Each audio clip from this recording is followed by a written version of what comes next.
tree house. It was called tree house because the house was amongst the trees, or houses that I've loved were amongst the trees, and they were more part of the trees than they were part of being a house.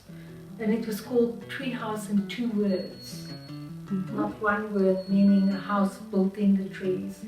It's a house that existed and grew amongst the trees, and the trees also grew around the house and grew over the house.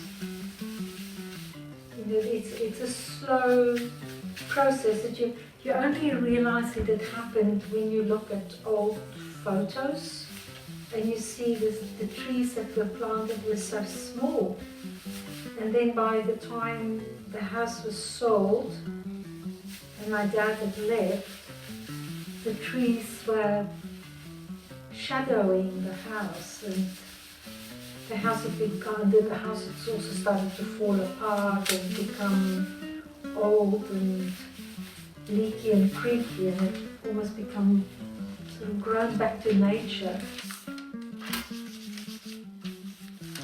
Let's get the sky a little bit lighter.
Because this little boat, as it is one tiny plate, the discarded plate like all the others, and I stared at it a very long time because it just looked like a boat.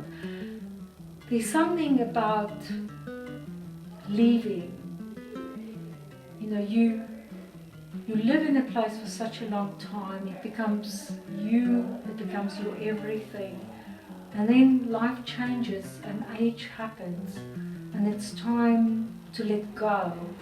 And the boat is the ideal vehicle to accommodate your house, your home, your heart, your soul. And you get floated away to the next place. I mean, whether it's still in this realm of the life where we exist, or even in the next when we pass away, there's always the concept of a boat bringing us somewhere and also taking us away.